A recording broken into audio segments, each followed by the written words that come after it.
He wasn't in a boardroom. There were no flashing cameras, no headlines, just silence. Elon Musk was alone, exhausted, and nearly broke. It was 2008. SpaceX had just suffered its third rocket failure.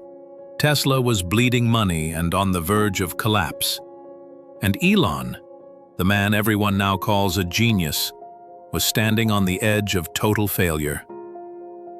And in that moment, he asked himself something he never had before. Was it all for nothing?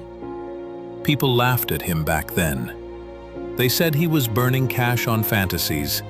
Mars colonies and electric cars? Delusional, they called him. Reckless. And they weren't entirely wrong. After all, Elon had made $180 million when PayPal sold. He could have retired, lived a life of comfort. But he didn't. By the end of 2008, he had almost nothing left. Not because he lost it, but because he risked it all. While others played it safe, Elon kept building. He walked the cold halls of an empty Tesla factory. He took calls no one wanted to answer. He watched everything he'd built tremble. He could have quit, walked away. Nobody would have blamed him. But he didn't. I'd rather be wrong trying to save the future than be rich doing nothing. That's what he believed. And so, with his last $40 million, he did the unthinkable. He split it. Half to Tesla, half to SpaceX. Two companies on life support. Both moments from death. And then, he waited. On September 28, 2008, SpaceX prepared to launch Falcon 1 for the fourth time. The final attempt. If it failed, it was over. But this time, it flew.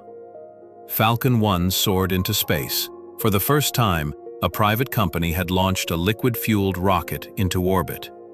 One success, one lifeline, and it changed everything. NASA took notice. Investors returned, and suddenly, the man they mocked was building rockets that would change human history. Tesla began to survive, SpaceX began to thrive, and Elon Musk, once called a fool, was slowly becoming something else, unstoppable. He once said, "Being an entrepreneur is like eating glass and staring into the abyss." And yet he kept going, kept bleeding, kept building. Why? Because he believed the future, your future, my future, was worth fighting for. This isn't just the story of a man with money or ambition. It's the story of a mission to make life multiplanetary, to change the world, not with speeches or slogans, but with sheer, relentless will.